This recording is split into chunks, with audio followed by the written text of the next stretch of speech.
Ahora, Bueno, hoy la charla va a estar a cargo de Gustavo Martini, ingeniero, fue investigador del CONICET, ocupó cargos importantes en YPF muchos años y actualmente es director del Grupo Pena. Así que estamos todos muy ansiosos por escuchar su visión de la economía, de la macroeconomía y cómo afecta el modelo económico actual y cómo afectó en el pasado al sector energético, cómo lo condiciona o cómo le puede abrir oportunidades en algún caso. Bueno, gracias Gustavo por estar hoy acá. bueno, para mí, en el back les decía, es un honor que me hayan invitado. Vamos a ver si estoy a la altura de las pretensiones. Conceptualmente, lo primero que les quiero decir es que intentaré, es una presentación que tiene varios slides. Cada vez que hablo en este tipo de foros, intento que, si bien todos tenemos nuestra posición desde qué lado hablamos, intento mostrar números que permitan al discernimiento propio y no a dar clases magistrales. La idea es primero decir desde qué lugar estoy hablando. Intento, para mí la economía es una ciencia social. Cuando digo ciencia social, lo que digo es que debe ser analizada por los impactos que genera. Y realmente, el sector energético es exactamente lo mismo. Por eso hay que, cuando se la analiza, no coincido que es una ciencia exacta, sino que debe ser analizado de una perspectiva política. Eh, Cuando Mica me invitó, digo, bueno, mi función en esta charla es dejar herramientas que uno ha aprendido. Ya por eso está repleto de números y gráficos que son públicos, que se pueden buscar. No hay ninguna información confidencial, así que todos los datos pueden ser buscados, pero mi intención es desarrollar un pensamiento crítico que cuestione y logremos en el futuro transformar la sociedad para el lado que sea más inclusiva y que la economía sea un elemento para lograr eso. La verdad que no tengo intenciones de arrogarme la potestad de tener todas las preguntas, sino que realmente quiero, lo que quiero generar son dudas. Yo creo que la sociedad, si uno analiza la historia, el mundo cambió cuando la Inquisición terminó. La Inquisición era alguien que tenía todas las preguntas. A través de la religión, cuando se rompió con tener todas las preguntas y empezaron todas las dudas, eh, con el costo que significaba aquellos que dudaban, vino la era del desarrollo de la humanidad. Entonces, me parece que lo mejor es que todo el mundo desarrolle la curiosidad y las ganas de preguntar. Eh, en el país hay mucha gente que dice que tener las respuestas y creo que eso también es algo que nos frena. Y entonces, ¿en qué voy a estar centrado? Me parece que la macro hoy está bastante en boga, pero me parece que es de ahí de donde hay que mirar la economía, porque se ve muy claramente los pasos que dan los distintos gobiernos. Entonces, voy a trabajar, porque la realidad es que el desarrollo argentino siempre estuvo desde en todo el siglo XX y el siglo XXI, ha sido la restricción externa lo que ha permitido los ciclos de desarrollo, interrumpir los ciclos de desarrollo.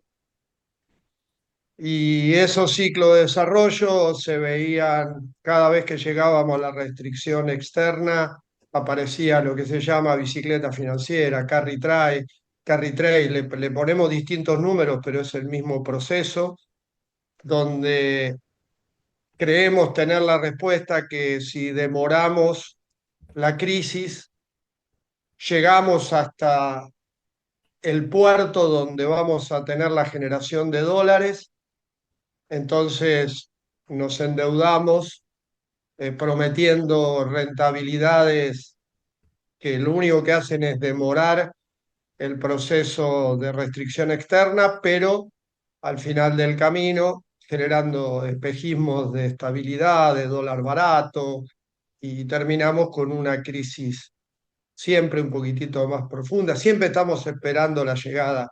Ahora es la vaca muerta, es la minería, pero siempre en todos los procesos llegamos a algo que nos tiene que decir, hasta acá tenemos que llegar con el carry trade.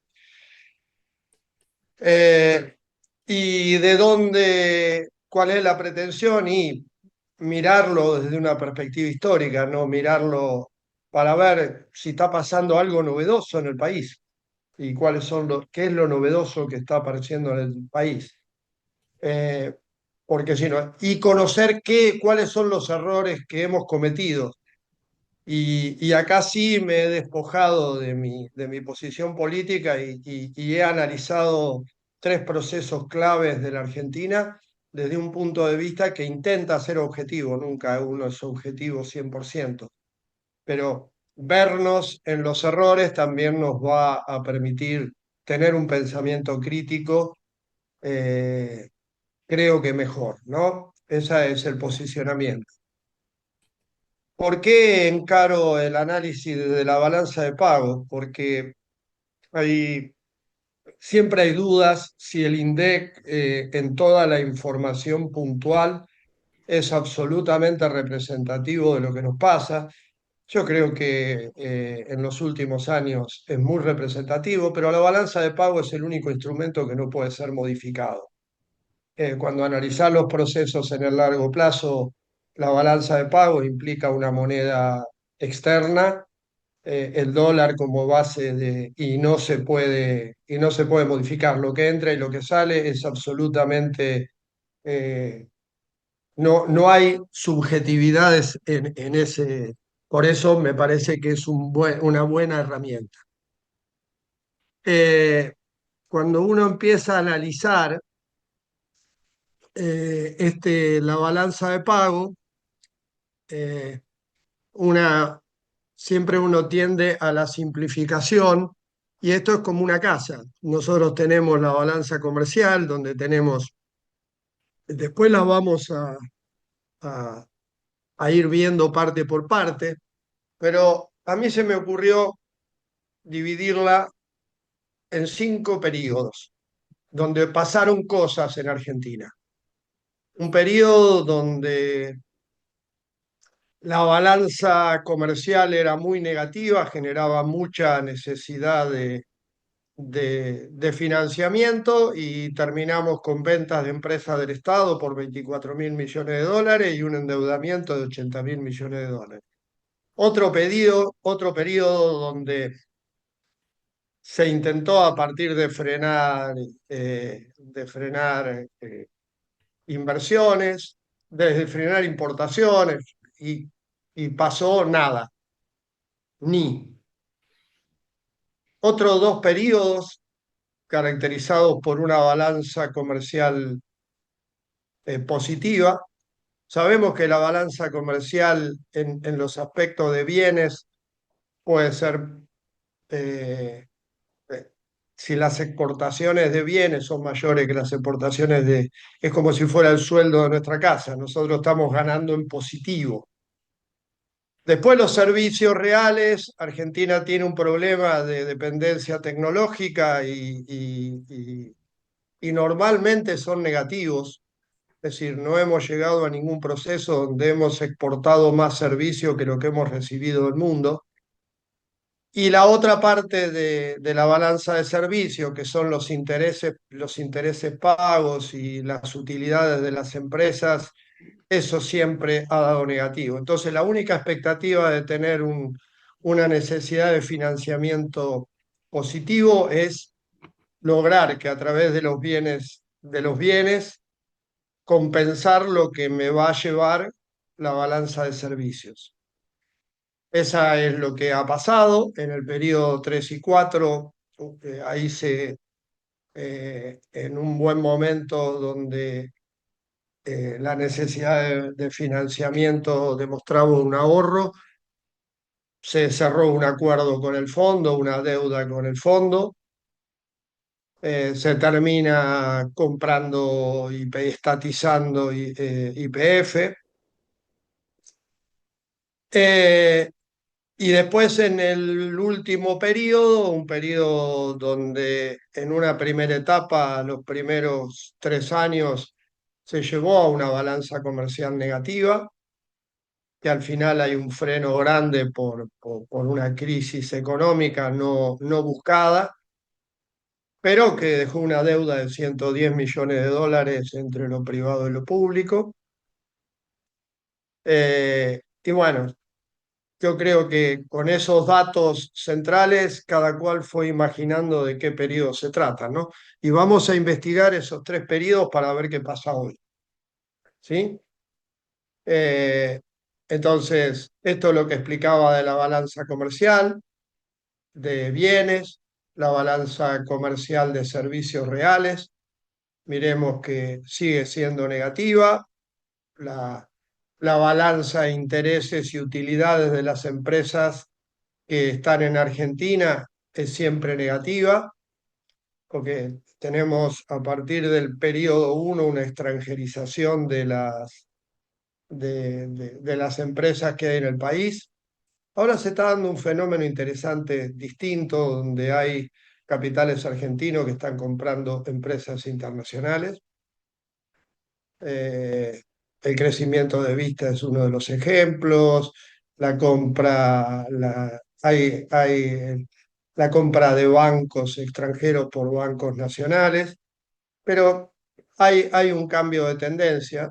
Después cada cual pensará por qué se está dando.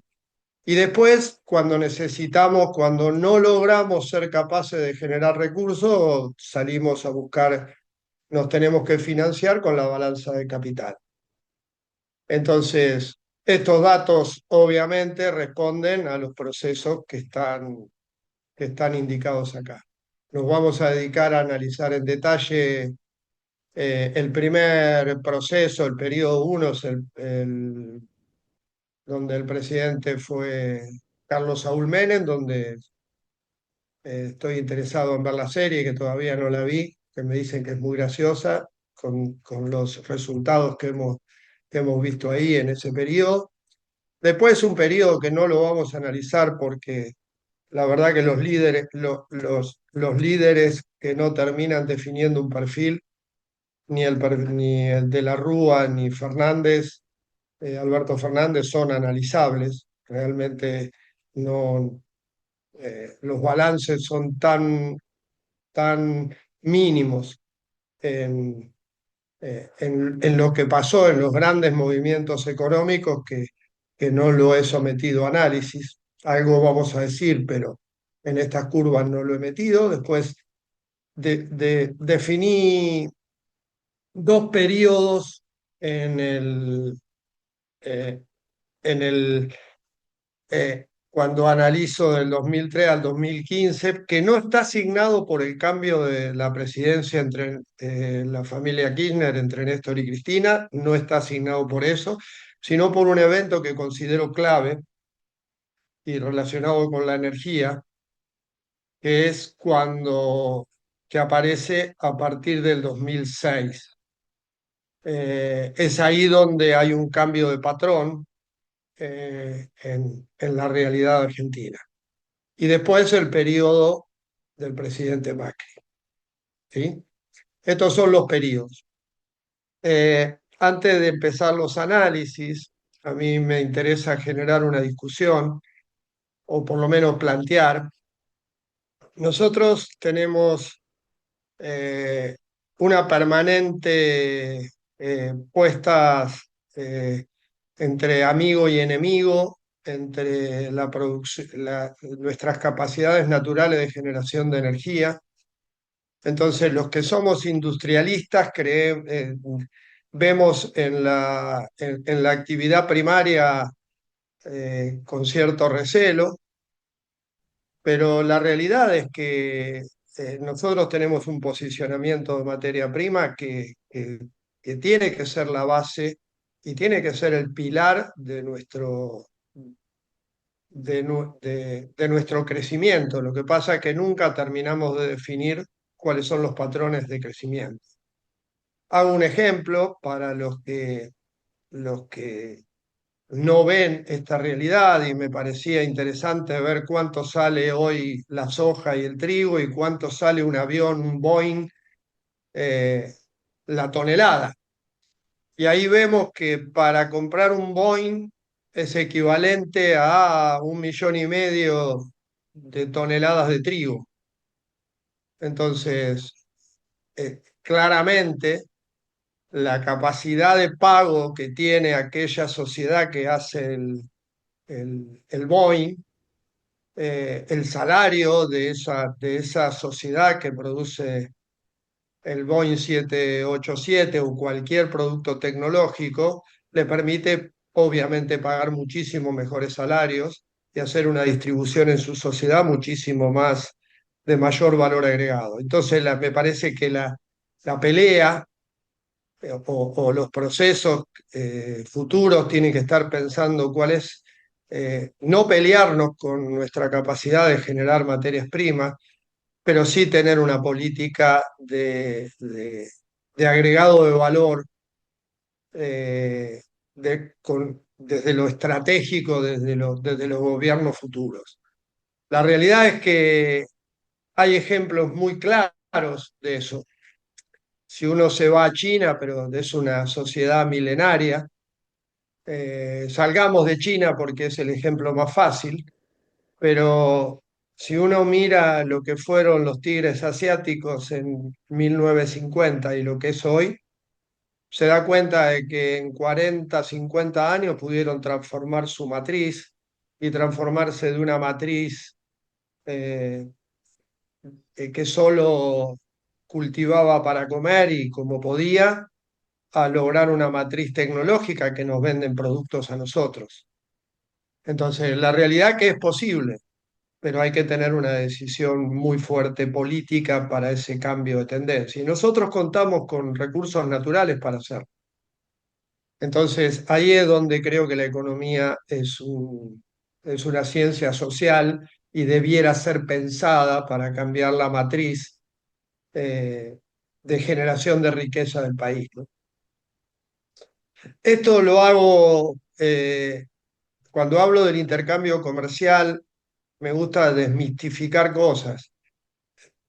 En celeste van a ver acá lo que estoy mostrando es la suma de importaciones y exportaciones y abajo el balance eh, de intercambio de productos con el mundo, de bienes.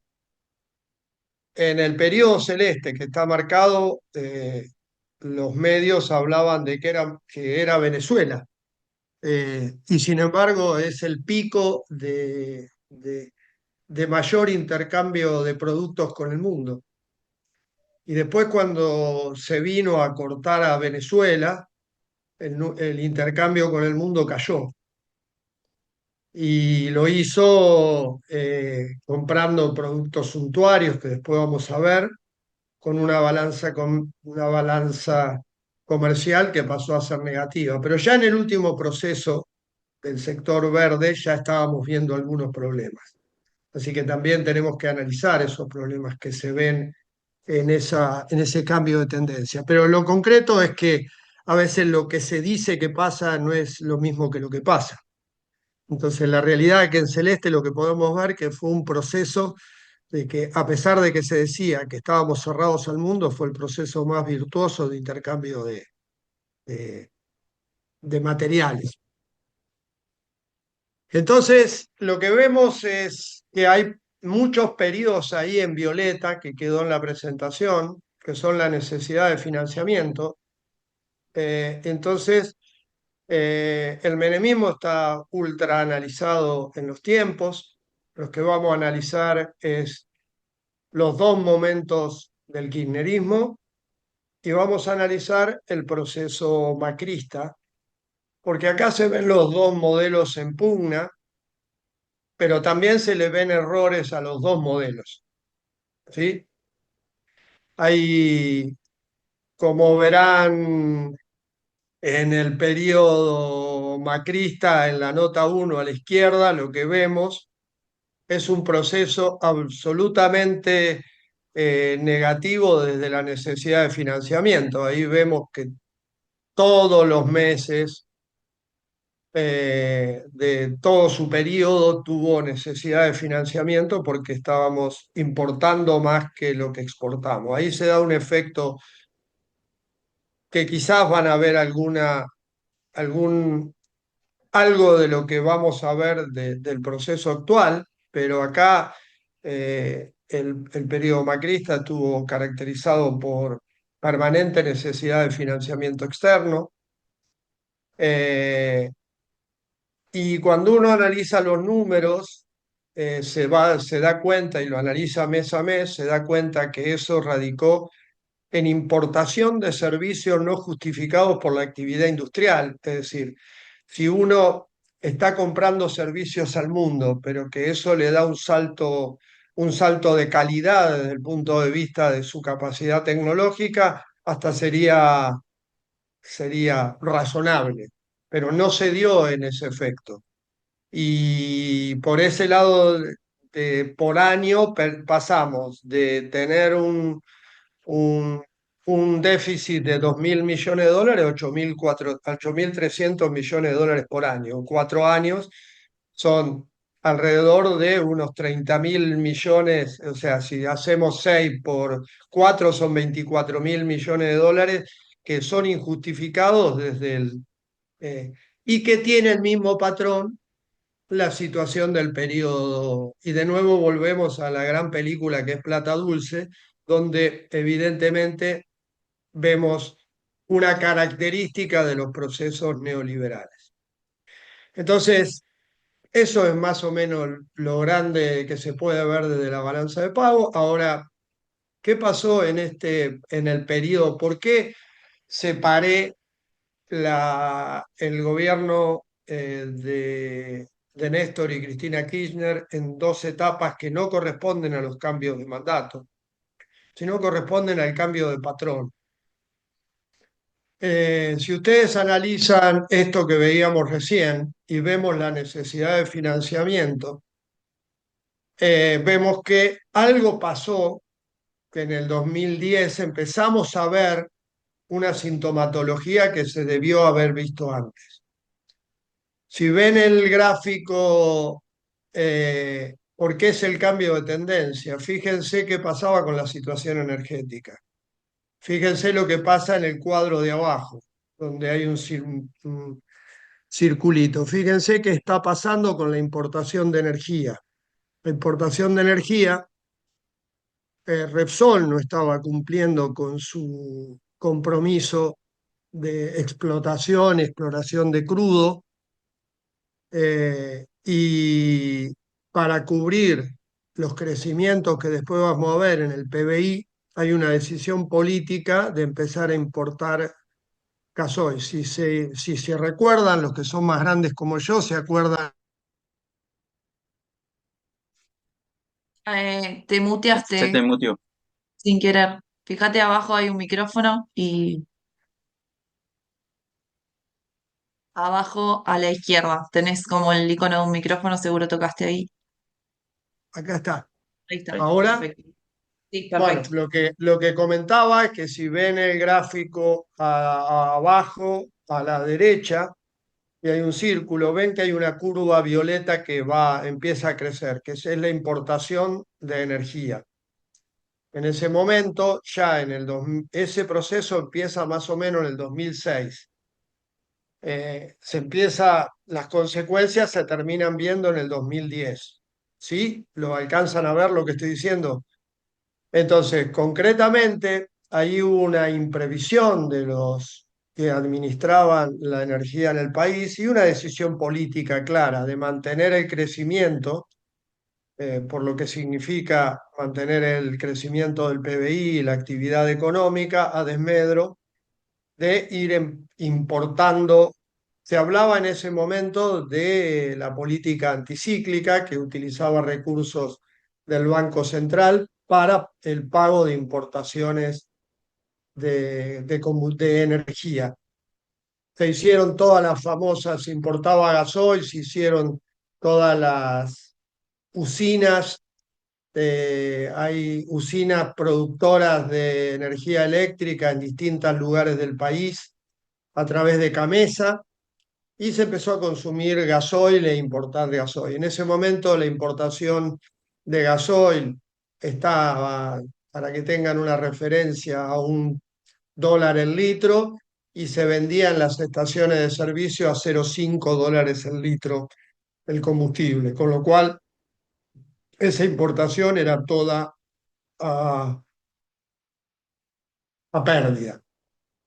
Acá tienen más detalle de ese fenómeno, fíjense en el gráfico de abajo, cómo en el 2006 en el gráfico empieza un desbalance energético, empieza a tener señales donde empiezan a aparecer importaciones importantes del Estado. Está disimulada en una parte, en la primera parte del 2006 al 2010, porque esas importaciones eran a cargo de YPF y en algún momento YPF, Repsol YPF decide no hacerse cargo de esas exportaciones, importaciones a pérdida.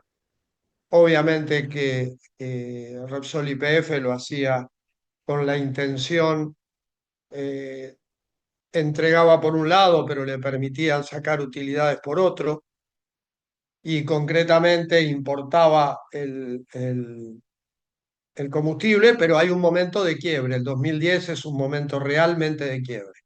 Suceden dos situaciones políticas importantes con respecto a la energía que la menciono. En el 2008 es el conflicto con el campo.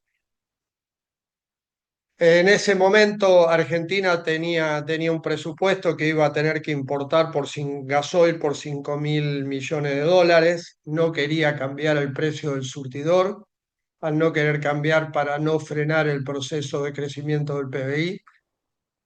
No quería limitar con la energía eso. Pero ¿qué es lo que pasa en el 2008? Pretende que, o sea, va y busca quién se beneficiaba con eso. No sé si alguno está en el interior, se va a acordar que en el 2008 YPF Agro, la distribución del gasoil en el campo sube el precio, intentando que las importaciones de gasoil la pague el sector más rentable de la Argentina, que era el sector agroindustrial.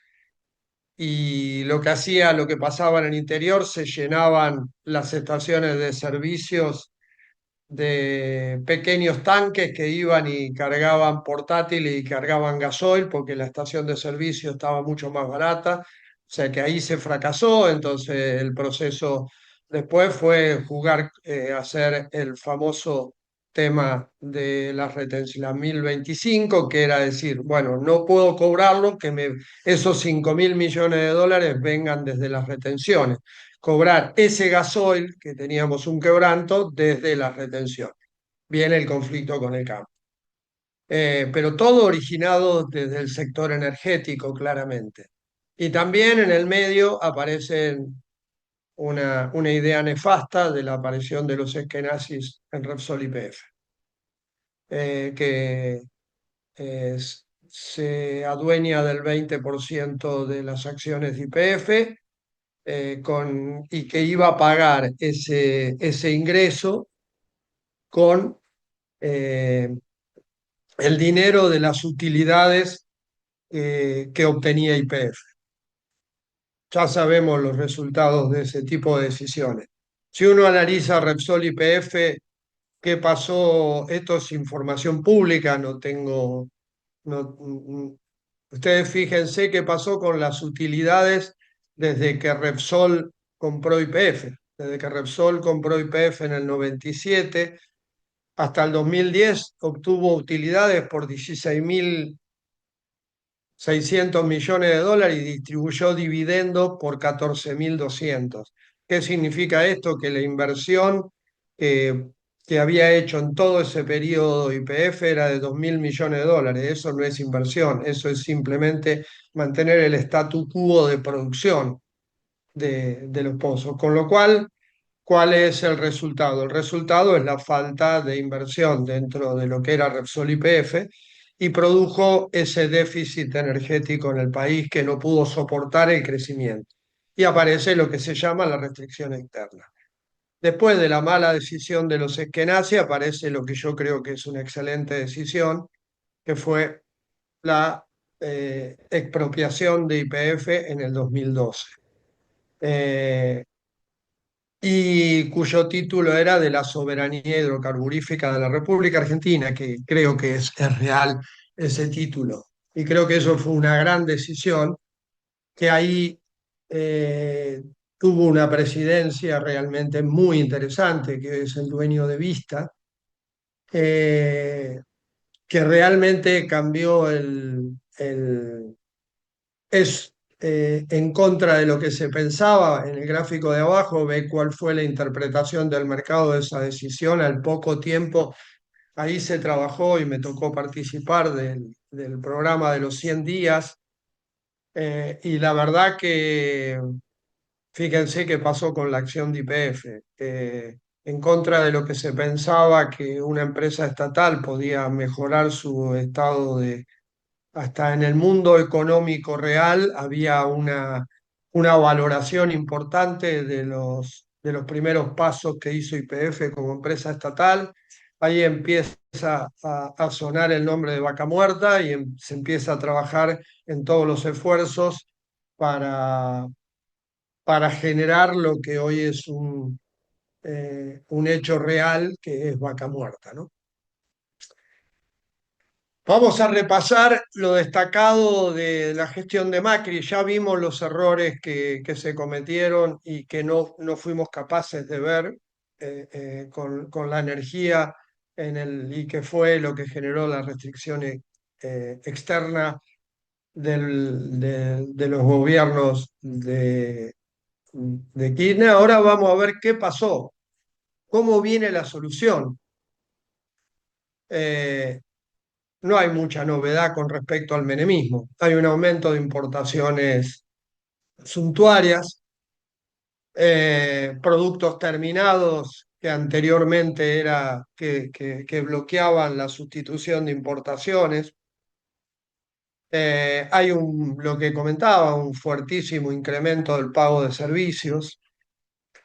Hay un juego financiero importante en el último año, después de que en el 2019 empieza la falta de dólares, porque después de haber participado del carry trade o la gambeta financiera o la bicicleta financiera o como lo quieran llamar, después de un proceso de endeudamiento muy fuerte, termina chocándose la pared y ven que en el 2019 pega un freno. Fíjense en el cuadrito de las importaciones, de 62.000 millones de dólares de importaciones pasa a 49.000 millones de dólares. Entonces, ¿por qué? Porque ya no le prestaba a nadie, ya había recibido los 110.000 millones de dólares de deuda, entre ellos los 45.000 millones de dólares. El patrón político que se puede medir desde el presupuesto, hay un claro cambio de prioridades, con una reducción destinados a salud y educación muy fuerte. Del 6% pasa a valores muy bajos en la educación y en la salud. O sea, ya directamente en el presupuesto marcaba la diferencia, porque un presupuesto ya indicaba que el pago de intereses de deuda pasaba en el 2016, el presupuesto del 2016 ya pasaba del 6 al 18%. Imagínense al final del proceso. Es decir, claramente el patrón económico había cambiado, y se parecía mucho a lo que era el menemismo. Estos son datos que los paso rápido, pero son noticias. eh, Esto es, todo se puede chequear desde la red, pero acá se ve claramente qué ha pasado, cómo es el cambio de patrón del presupuesto, es decir, reducimos, pagamos intereses, reducimos salud y educación. Eh, es algo que es permanente, hay grandes similitudes entre el uso de titulares de Diario La Nación o de ámbito que no se pueden, que tienen una postura ideológica, pero que claramente vieron este proceso.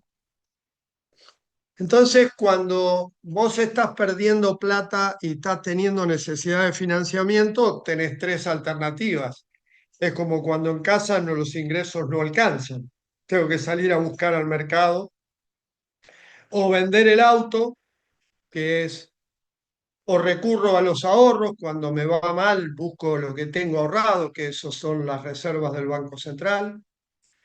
Eh, Vendo empresas al extranjero, es una alternativa.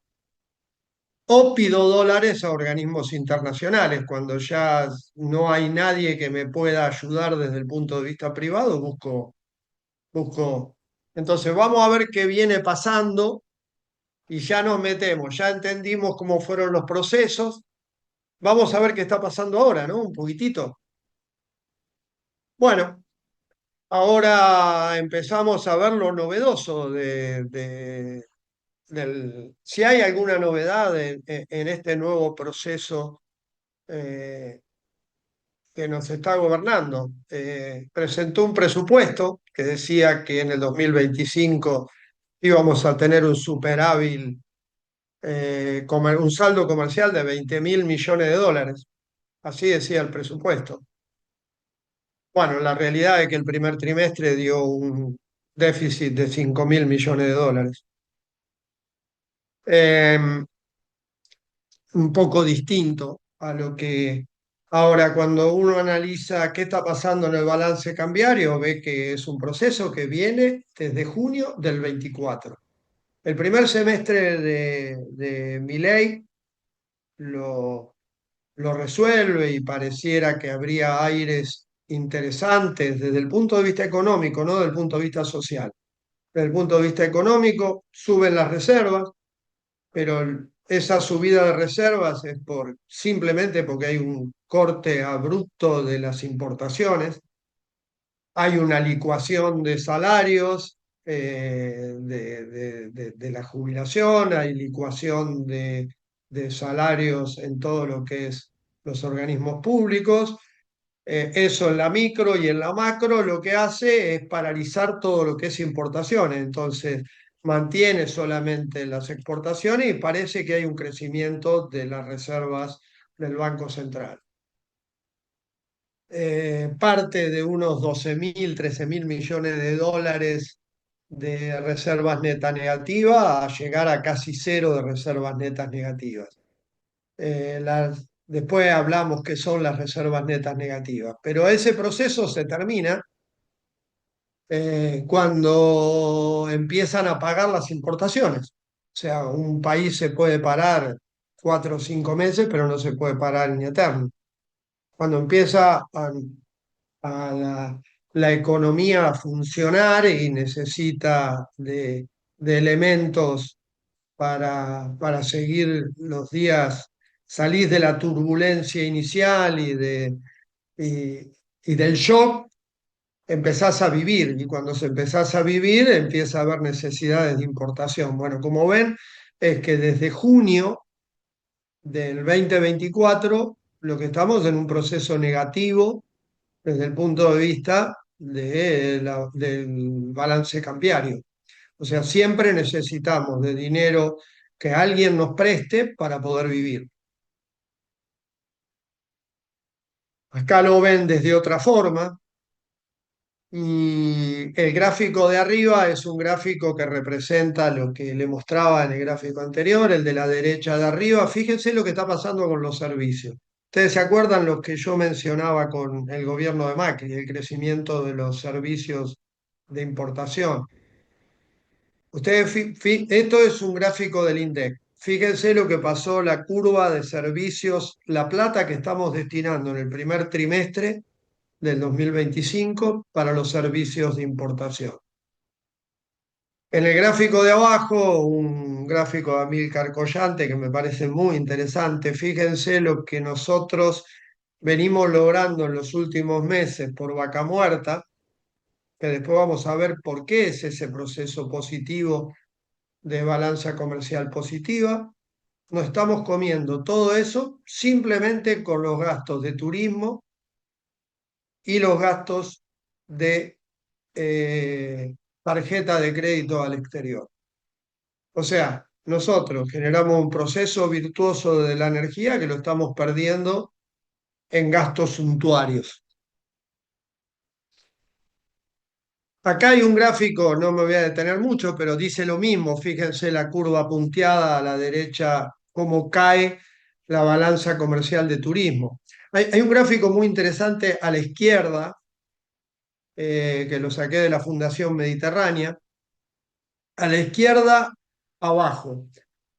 Si ustedes ven, en la pandemia fue el momento que estaba prohibido el ingreso de turistas a Argentina y la relación turismo emisivo sobre turismo receptivo era de 3-1. O sea, que había más gente que se iba del país por un tema, por alguna razón, que se la dejaba, que países que permitían el ingreso de turismo, de gente que se iba, pero nosotros teníamos totalmente cerrado el ingreso de... Bueno, llegamos a una relación de turismo receptivo, emisivo sobre receptivo de 3-1, 2 y pico a 1. Bueno, ahora estamos peor, ahora estamos cerca de 3. Tenemos, y eso es lo que explica lo que está pasando. Y si uno a la derecha es, ahora hay una pequeña reducción de las búsquedas en Internet de mercados de salidas al exterior. Sigue siendo mucho más importante que las búsquedas locales. Entonces, la realidad es que es un proceso para nada virtuoso. Es decir, nos comemos lo único que está generando divisas para el país, para que eh, un grupo de gente lo utilice en gastos suntuarios. Esto es simplemente lo mismo visto de otro lado. Entonces, ¿qué vemos? Bueno, la alternativa para pagar esta fiesta es hacer algo. Esto lo dijo Caputo en una presentación cuando dijo que eh, comprá dólar, boludo, porque está bárbaro. En esa presentación dijo esto y dijo, bueno, la alternativa que nos queda para financiar ese déficit es vender empresas del Estado. Acá son las tres privatizaciones, venta de activos. Esto es lo que proponía para cumplir con el pedido del fondo. Y como ven, ya estamos viendo ese proceso, AISA, estamos viendo procesos de ferrocarriles, o sea, está viendo de dónde van a salir a vender esos recursos, ¿sí? Algo similar a lo que pasó en el menemismo. Ahora, ¿qué pasa? eh, ¿Cómo funciona este modelo? Porque la realidad en el pasado, en el menemismo, nos endeudamos por 80.000 millones de dólares. Durante los años del macrismo, la deuda fue de 110.000 millones de dólares. En este proceso que tiene tantas similitudes con lo que pasó en el pasado, ¿cómo funciona? Es lo que les explicaba, la devaluación del 2023 permitió un primer semestre, sortear un primer semestre, después empezamos con un blanqueo de 30.000 millones de dólares que produjo un crecimiento de las reservas porque en parte se quedaron en el sistema y se prestaban dólares a tasas muy bajas a, a- a la actividad productiva. Cuando el Banco Central presta dólares a la actividad, lo que hace es dar pesos y esos dólares quedan en la reserva, ¿sí? Con lo cual hay un crecimiento inicial que llegó hasta diciembre del 2024, donde sosteníamos las reservas del Banco Central, pero eso es un hambre pan para hoy, hambre para mañana, porque la realidad es que después cuando te empiezan a pagar esa deuda y vos empezás a retirar los dólares, creces y después esos dólares vuelven a entrar, vuelven en el juego de ingreso y egreso, termina siendo a los 4 o 5 años cero en cuanto al país, pero eso te da tiempo. A principios del 2025 empezaron con los repos y eh, con bonos como el Bonte, que lo que lograron es que alguien traiga dólares garantizándole el carry trade. eh, Después se está pidiendo el waiver de 2.000 millones de dólares de dinero que pasa, pero le apareció un cisne negro. Siempre en estas cosas aparece el cisne negro, que el 27 del 6, después de que todos sus clientes habían retirado el dinero de la bicicleta financiera porque decían que los procesos se cortaban, saca un informe el JP Morgan recomendando salir del carry trade. Bueno, y acá está, ¿qué es lo que pasó? Hay una serie de eventos que se produjeron entre el 2023, 2024 y 2025 que son claves, que a veces ponerlos en, en un solo gráfico permite ver. En el 2023, La Nación publicaba, candidato a ministro de Economía Luis Caputo se reúne con bancos. ¿Para qué se reunió cuando todavía era... Y si ustedes recuerdan qué pasó con las acciones a partir de ahí, estaba la bola de la LELIC generada por el mismo Caputo, le dijo, yo les voy a sacar esa bomba, pero le voy a dar otros instrumentos donde ustedes van a poder generar un carry trade de mucha ganancia. Entonces yo ahí puse un ejemplo sencillo, el crédito UVA, el plazo fijo UVA. El plazo fijo UVA subió entre el inicio del proceso hasta diciembre del 2024. Si uno hacía un plazo fijo UVA, el dólar creció nada más que un 10%, el dólar blue. Si uno agarraba la plata, la ponía en UVA, en plazo fijo UVA, y la sacaba en diciembre del 24, multiplicaba esos dólares por 3 por 3. O sea, si uno ponía 100.000 dólares, que era cualquiera de nosotros que estamos en esta reunión, al final de diciembre tenía 300.000 dólares. Imagínense que si nosotros somos capaces de hacer esos negocios, hay mucha gente mucho más inteligente que nosotros y con información que deben haber hecho grandes negocios. Eso se llama carry trade. En el 24, con el blanqueo, llegaron hasta diciembre del 24 por esto que yo les comentaba de los créditos. Ahora, en el 2025, ¿qué está pasando? Y la cosa estaba complicada. Tuvo que haber un salvataje del, del Fondo Monetario de 12.000 millones de dólares. No alcanzó, pero ¿cómo no alcanza? Y pedimos en el 2025 unos repos de 2.000 millones de dólares. Pero si anda bien la generación de energía, si en el 2023 había un déficit de 1.500 millones de dólares por la importación de gas, y ahora con el gasoducto Néstor Kirchner cambió el patrón y vos ya este año tenés acumulado en el primer semestre 3.700, ¿qué quiere decir? Que es positivo casi en 5.000. ¿Y el agro qué pasó en el 2023 y qué pasó al 30 de junio? Fíjense lo que pasó en las curvas. Tenemos un aporte, y cuando vos sumás todos esos aportes que aparecieron en el 25, tenés un incremento de 21.000 millones de dólares con respecto al ejercicio del 2023. Gané mucha más plata.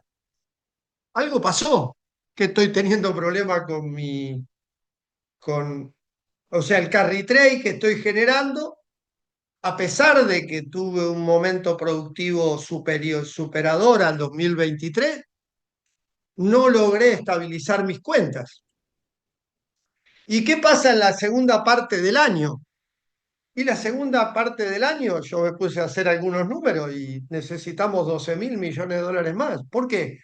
Y ponele que corten los gastos suntuarios y tengamos cero en las exportaciones e importaciones. La balanza de servicios va a seguir teniendo una pérdida de 1.300 millones. Los intereses de deuda lo tenemos que pagar, son otros 2.000. Y ahorros, que generalmente la formación de activos internos, menos de $2.000 no va a ser. Entonces, ¿qué vamos a hacer? Le estamos pidiendo 2.000 al fondo, pero nos faltan 10.000 más. O sea, la situación en el segundo semestre es complicada de nuevo. Eh, entonces, ¿qué va a pasar con el dólar? Y bueno, yo si supiera sería Gardel, pero hay algunos eventos que me llaman la atención.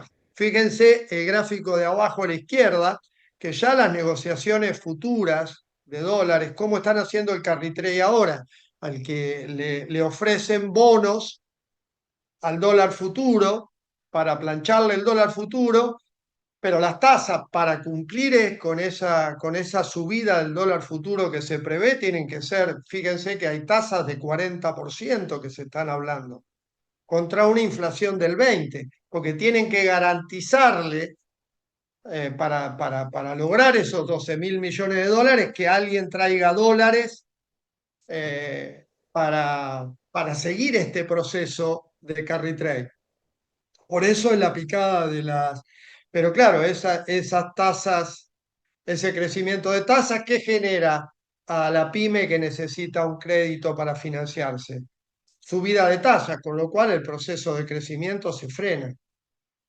Entonces, pero pará, pero hasta junio, ¿cómo fue la situación del campo? Y fíjense el gráfico de abajo del medio. Hubo récord de liquidación en julio. Pero ¿cómo? Si el 30 de junio se acabaron las retenciones, pero las operaciones tienen un tiempo de 20 días, la realidad se va a ver el lunes, porque el campo adelantó liquidaciones, adelantó papeles de liquidaciones con retenciones más bajos del 6%, y la realidad es que ese dinero ya, se habla de que el 90% de las hojas ya fue vendida con documentos previos a junio. Con lo cual, de ahí no pareciera. Fíjense en el gráfico de la derecha las liquidaciones del agro. O sea, las liquidaciones fueron récord hasta ahora por ese fenómeno. Entonces, ¿de dónde van a venir los dólares para lograr esos 12.000? Bueno, eso es una hermosa pregunta. La responderán ustedes que son más inteligentes que yo. A mí me cuesta. Vamos a ver qué otro instrumento. Esto es todo lo que nos dice la balanza de pagos. Ahora hay otro instrumento que es qué está pasando con el PBI. Hubo procesos muy virtuosos que se pararon en el 2011. Si ustedes ven el 2011 que pasó, se paró el crecimiento en Argentina. Eh, es lo que hablábamos, eh, cómo se paró entre el 2011 y el 2005 por la restricción externa. Es lo que le explicaba que no se podía soportar que la restricción externa, la importación de energía, obligó a un parate, porque no había capacidad de dólares para responder al crecimiento. O sea, el crecimiento se frena porque la gente no puede seguir consumiendo en esos mismos niveles. Acá no voy a entrar en detalle porque ya algo comenté. Si se ve un poquitito qué es lo que está pasando con la... Después de esta presentación, Mica la va a compartir, pero acá hacemos un detalle de la realidad y vamos a ver qué pasa ahora.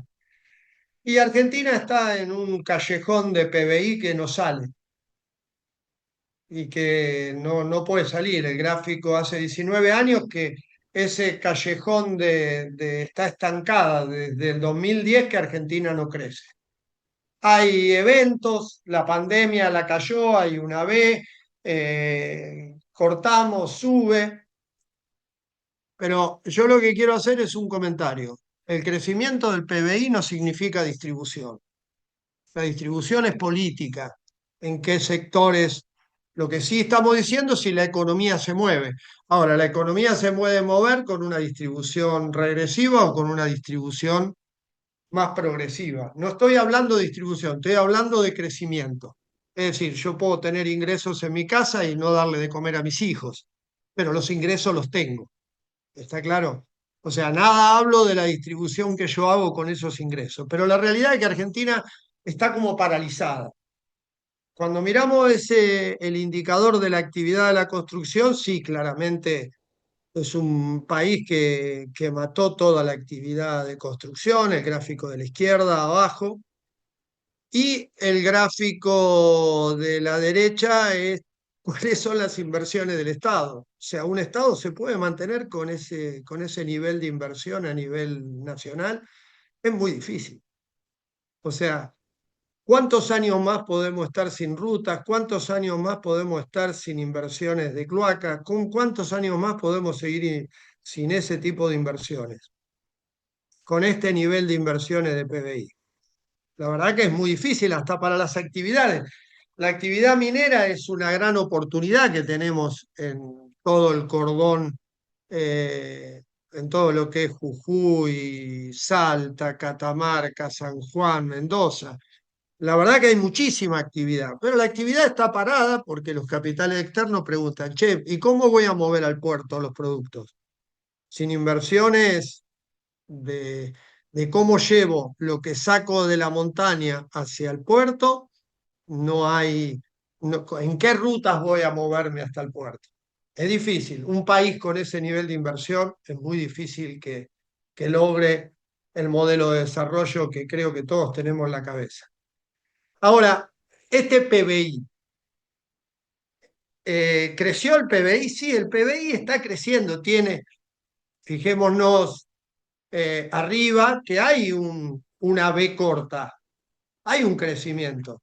Bueno, y acá empieza el gráfico de la izquierda de abajo, ¿quiénes son los sectores ganadores de ese crecimiento?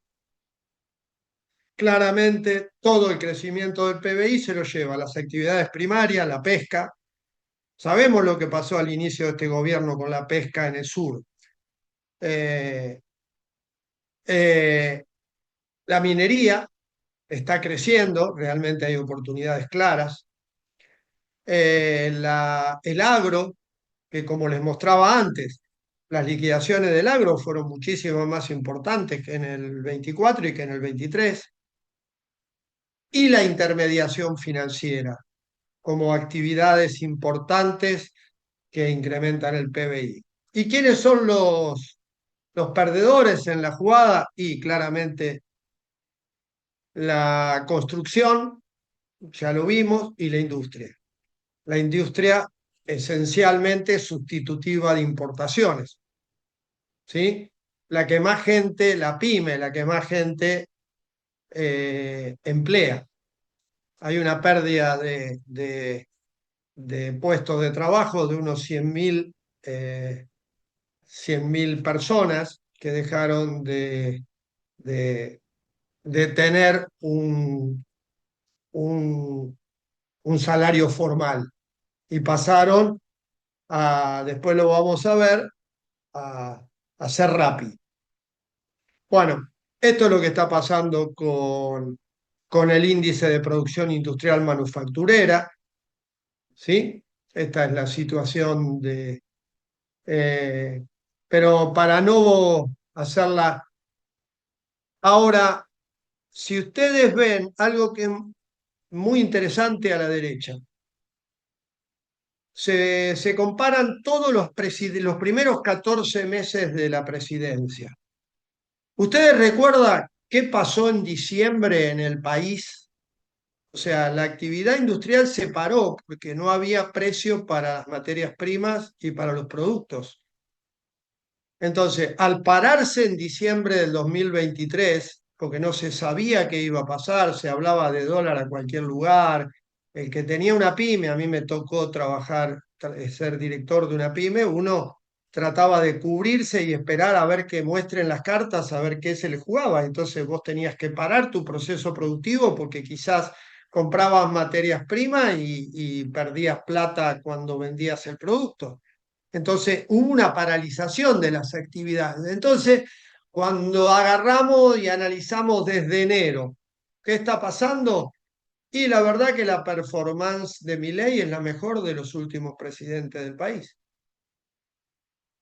Y ustedes me dirán, está loco este muchacho, si está diciendo que la actividad productiva, me dije muchacho, en realidad este viejo. Pero la concreción es que hay 14 meses donde la tendencia es, la sensación de la industria es que está creciendo. Pero está creciendo sobre el cementerio de diciembre. Pero es el primer presidente que tiene 14 meses de crecimiento, eh, eh, un crecimiento muy bajo desde el cementerio. Digo porque aparecen muchos mensajes, a veces, eh, siempre doy un ejemplo, cómo ocultar un elefante en la 9 de julio con 1000 elefantes. Y esto es un espejismo muy claro. Te analizan la economía desde diciembre hasta ahora y claro que estamos mejor. Que ningún presidente puede mostrar una curva de crecimiento en 14 meses, pero es un claro espejismo. Esto es más de lo mismo, no lo voy a... Y acá vamos a empezar a ver lo de la balanza energética. Fíjense qué pasó con la balanza energética, fíjense el cuadro de la izquierda arriba. ¿Desde cuándo empieza a ser una balanza comercial positiva? Desde fines del 2023. ¿Qué pasó en julio del 2023? Se inauguró el gasoducto de Néstor Kirchner. Gran decisión del gobierno anterior. O sea, Vaca Muerta no podía, y también la reversión de caños de oleoductos desde Vaca Muerta a Chile para el abastecimiento de crudo a Chile. Había una salida de crudo a través de oleoductos desde Vaca Muerta a Chile y gas. O sea, lo que antes se había interrumpido por falta de petróleo, se dieron vuelta esos caños, lo hizo YPF, y se construyó el gasoducto que permitió a toda la red de gas de distribución en el país, que se llamó Néstor Kirchner, ahora creo que se llama de la no sé, los nombres no importan, pero todo el mundo sabe de qué estoy hablando, de una inversión de 2.700 millones de dólares que se hizo en Argentina. Entonces, concretamente, vos le sacás el gas, los pozos en Vaca Muerta tienen un alto contenido de gas, cuando vos si pudiste transportar ese gas, pudiste generar producción, revertiste los oleoductos a través de la cordillera. ¿Y qué pasó? Un proceso virtuoso de que la energía empezó a tener una balanza comercial positiva. Entonces, en el 2020, fíjense que en el gráfico de abajo, el 2024 es la marrón. ¿Qué está pasando en el 2025? El mismo modelo. O sea, en el 2024 y 2025, mes a mes va acumulando una exportación de gas y de petróleo al exterior muy importante. Ahora, este proceso virtuoso va a seguir y la verdad que hay algunas cosas que me preocupan. Por ejemplo, en las inversiones energéticas que se han dado, un reporte de la Fundación Mediterránea, creo que lo saqué, donde las inversiones en energía en el 2025 son algo inferiores a en el 2024 y en el 2023. Entonces, la realidad es que avisoro que hasta que por ahora no veo grandes inversiones que cambien esa matriz a lo que dijo el gobierno. Esto es de la Secretaría de Energía, en la misma charla donde estuvo, esta la dio el viceministro de Economía, la de arriba, la superior, y ven cómo crece la balanza comercial energética. O sea, estimamos, o sea, el campo, al país le deja según cómo sea el precio de los granos, estamos entre 20, en un mal año 20.000 millones de dólares, en un buen año 40.000 millones de dólares. Bueno, se habla que en el 2030 ya Vaca Muerta va a ser todo el campo argentino en cuanto a la contribución de la balanza energética. ¿Sí? Y eso, después vamos a ver qué obras se están encarando, qué obras se hicieron para que esto sea una realidad. Y esto se hizo dentro de la empresa estatal, ¿sí? Bueno, ¿qué se hizo? En julio se puso en marcha, fíjense que coincide el gráfico de abajo con la puesta en marcha del caño de gas y de la reversión de los oleoductos. El gráfico de abajo, fíjense cómo se ve que la balanza comercial energética subió. Y hay proyectos hoy, es la pregunta. Este proyecto, este proceso virtuoso continúa hoy y la verdad que en otras manos, pero sí continúa.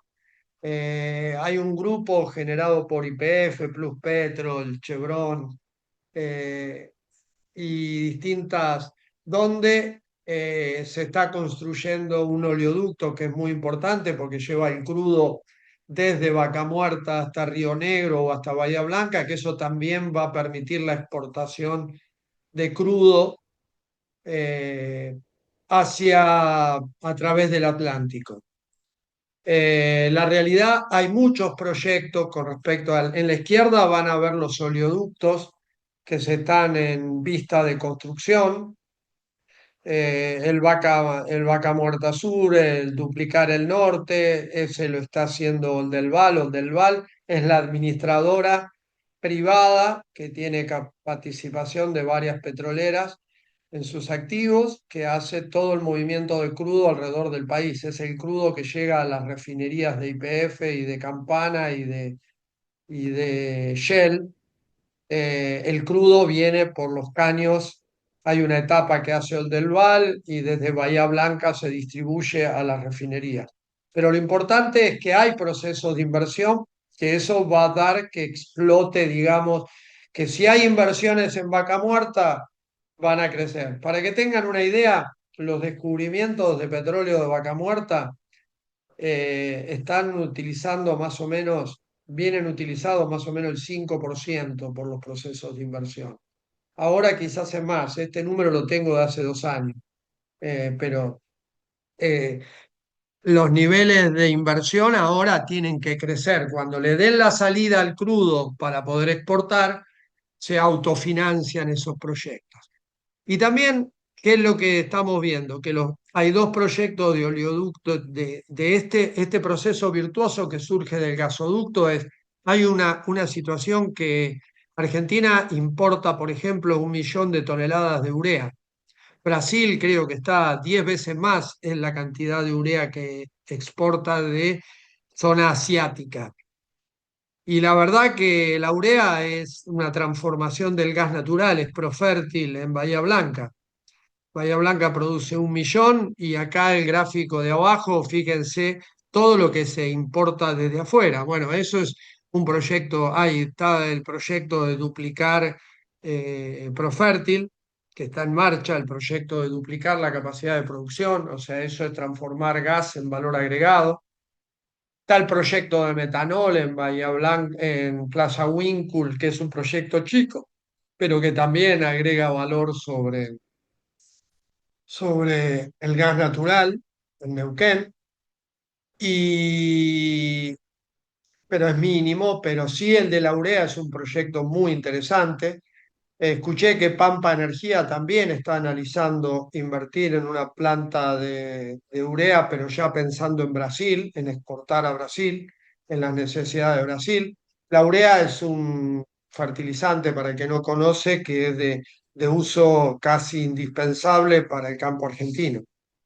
Así que esos proyectos están vivos y creo que van a poder construir esa curva que permita que en pocos años tengamos otro campo eh, que limitaría la restricción externa. Bueno, ahora simplemente deuda. ¿Qué pasa con la deuda argentina? A mí me encantó poner en evidencia cuál fue la primera deuda argentina ante la primera restricción externa que tuvimos.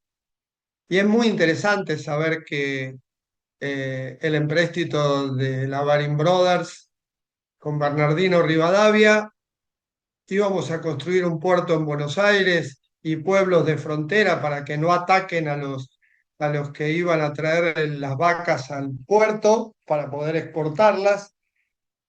por un monto de 2,8 millones de libras. Bueno, lo terminamos de pagar hace muy poco, la plata no llegó, llegaron 0,6, pero pagamos 2,8 y las obras no se realizaron. Ahí empezamos todos nuestros procesos de deuda que no sabemos qué pasa con la plata que nos endeudamos. Pero eso es muy característico de que los procesos se reciclan en Argentina. No voy a hacer, acá hay un ejemplo de qué pasa con las reservas en los distintos modelos. Simplemente voy a hacer un solo comentario. Fíjense la deuda bruta de la administración central medida por qué pasó con la deuda entre el 2015 y los procesos superiores. El porcentaje de la deuda con respecto al PBI pasó del 52% en el 2005 al 89% en el 2019. Situación que viene, que es la misma que venimos viendo ahora.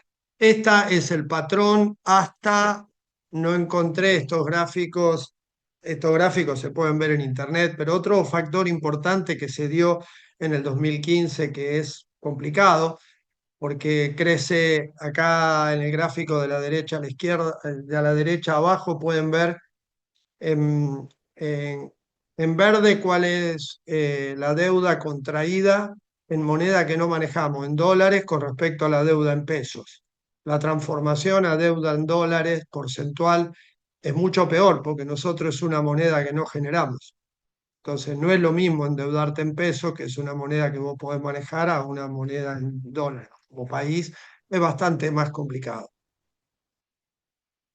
Reservas del Banco Central. Bueno, los distintos modelos ofrecen distinta curva, ¿no? Acá se pueden ver qué ha pasado con las reservas. Yo estos documentos los voy a compartir, pero ¿qué pasa ahora? Yo digo para que después abramos las preguntas y después volvemos a los gráficos que les parezca. Las reservas netas eh, eh, el 11 de abril. ¿Y por qué el 11 de abril? Vamos a un número. El 1 de noviembre eran de 29.600 millones de dólares. El 1 de noviembre, antes de que asuma el gobierno. Y realmente había medidas en los términos de cómo mide el Fondo Monetario, porque a esas reservas netas vos tenés que descontarle la deuda que tenés que ir pagando en los meses en un determinado periodo de tiempo. Bueno, la realidad es que eran unos 30.000 millones de dólares, si ustedes lo buscan en las reservas del Banco Central, y el número ese está entre 10.000 y 13.000 millones de dólares de deuda negativa. Ahora, con todo lo que supimos generar, parando importaciones, subiendo con un campo que produjo mucho más, con la balanza positiva del petróleo y todo eso, llegamos al 11 de abril con 24.7 y reservas negativas de 8.500. A los números me remito, cada cual puede. Ahí recuerden que solo en el 2025 tuvimos un aporte de 21.000 millones de dólares positivo entre lo que fue el campo y lo que fue la energía. Y hoy estamos en 41.000, pero estamos, después de haber recibido un préstamo del Banco Central y haber comido gran parte del agro que se adelantó la liquidación. Llegamos a hoy es porque esto cambia día a día, son de 40.000 millones de dólares, con deudas netas de 8.000 millones de dólares negativas. O sea, ya estamos como el 11 de abril. Eh, Esa es la situación de deuda. 40.000 en brutas, 8.000 negativas, a pesar de ese ingreso de 21.000 millones de dólares que les explicaba diferencial. Todo esto tiene impacto en todos nosotros que somos asalariados. Y miren lo que pasó en la curva de salarios, eh, que todas las estadísticas tienen un problema, porque las estadísticas se comparan con la inflación del INDEC, y el INDEC tiene un modelo donde los servicios, por ejemplo, en el modelo del INDEC, que está bien medido de acuerdo al criterio que se está haciendo, no, no pongo en duda la variable del INDEC, pero sí hay componentes de servicio. Hoy, antes teníamos mucho más peso en nuestra balanza, en nuestra vida, de lo que era la comida y los servicios primarios. Ahora tenemos celular, internet, alquileres, en una lógica mucho más importante de nuestro salario. Es decir, hay una componente que no está medida en el INDEC. Por eso, a pesar de que la curva azul pareciera que siguió la inflación, ahora se está deteriorando en los últimos 3, 4 meses, pero el salario formal, industrial, digamos, o de actividades comerciales, está más o menos equilibrado con el INDEC. Pero si un trabajador, la gente que trabaja conmigo me dice, no, pero no es cierto, Gustavo, la realidad es que estamos cobrando mucha menos guita, es cierto. Por más que el INDEC diga que ese es un, un obrero calificado, la realidad es que sí está perdiendo poder adquisitivo. ¿Por qué? Y porque el peso de los servicios es muchísimo más importante en una familia que antes. No existe una familia que no tenga celulares en la casa, no existe familia que tenga internet, porque forman parte hasta del trabajo de todos nosotros. Entonces, claramente esos servicios no están computados en él. Lo que creció la energía eléctrica, lo que crecieron los servicios de gas, no está ponderado en el mismo porcentaje que se consumía antes. Entonces, por eso si bien estos salarios mantuvieron el nivel con respecto a la inflación mide cosas que hoy no son nuestro consumo típico. Pero se está midiendo bien. No quiero dejar dudas cómo se mide. Lo que sí habría que cambiar la metodología de análisis. Pero independientemente de eso, los grandes ganadores, parece una ridiculez, porque si me agarra un trabajador del otro lado me va a estar puteando, porque tiene razón, pero se mantuvieron en niveles de inflación. Fíjense lo que pasó con los salarios estatales, la línea y hay una degradación de la visión de los trabajadores del Estado. Yo creo que si uno lo deja en esos términos y no le pone nombre y apellido a los trabajadores del Estado, comete un error que no me lo permitiría. Eh, no es un trabajador del Estado el personaje de Gasalla, es nuestra universidad, es nuestros médicos en la actividad pública, es el Garrahan, y esos trabajadores son los que peor la están pasando. Y es tristísimo que eso esté ocurriendo en el país. Entonces, la realidad no es menor, porque cuando uno dice trabajo del Estado se viene el sketch de Gasalla y cuán alejado está de lo que está pasando eh, en las universidades, en la salud, en lo que por lo menos personalmente creo que es fundamental. Entonces, es una curva de mucho dolor, la amarilla que ustedes están viendo. Y después están los trabajadores informales que también están por debajo de esa línea. Y El Economista, un diario bien kirchnerista, bueno, no, realmente no lo es, pero dice que se extingue el operario industrial y lo reemplaza el chofer de Uber y de repartidor de Rappi. Yo escucho que la gente dice, che, ¿por qué la gente nos salta con estos indicadores? La verdad que estamos en una situación difícil. Bueno, eh, yo creo que como tienen que aparecer los gobiernos, como tienen que aprender los gobiernos progresistas, la derecha argentina ha aprendido y lo primero que hizo fue subir la OH, mantener los sectores más abajo, más contenidos, au- aumentó por encima de la inflación los sectores más desprotegidos, pero hay una afectación clara a la clase media baja y a la clase que no es tan combativa, excepto que se le queden con los ahorros como en el 2001. Entonces, concretamente, hay una realidad, fíjense cuál es el patrón del empleo argentino, y el patrón es los gráficos que se ven en amarillo, en verde, perdón, y hay mucha informalidad. Ya todo el mundo sabe que en el 50% de los trabajadores están en un marco informal. Y si eso lo ves por provincia, la situación es más dramática todavía. Ahora eso, ¿se está viendo? Bueno, miren lo que se presenta abajo. Se dispara la morosidad, más argentinos no pueden pagar la tarjeta ni cubrir cheques. Fíjense lo que está pasando con la familia, es tristísimo. Fíjense el gráfico de la izquierda y el gráfico de la derecha. La familia está pagando en cuotas comida y ya no está pudiendo pagar esas, esas tarjetas.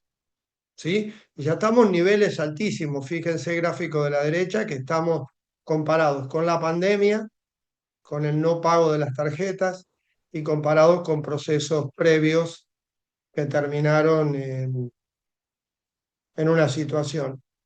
¿Y qué está pasando? ¿Y se va a revertir esto? Y la verdad que no.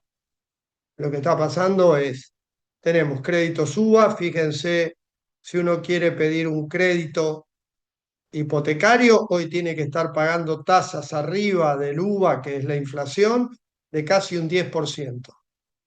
En créditos personales, si uno pide, están en 140, 100, el que pide un crédito personal y deja la tarjeta de pagar, y está bastante complicado. El descubierto del Banco Nación está entre el 140 y el 100%, con un nivel de inflación del 20%, imagínense lo que significa eso. Y la industria, no, pero la industria obtiene créditos más importantes. No, miren la tasa Butler, la tasa, o sea, la situación del crecimiento para las pymes, estamos en un momento bastante difícil. No, no, no se puede mover mucho. Bueno, yo creo que para terminar estas cosas puedo aclarar las dudas que se les ocurra desde el lugar que quieran. Así que agradezco el silencio que han tenido y que me han permitido terminar con la presentación, y espero que haya colmado las expectativas, y estoy abierto a quedarme el tiempo que sea necesario para las preguntas.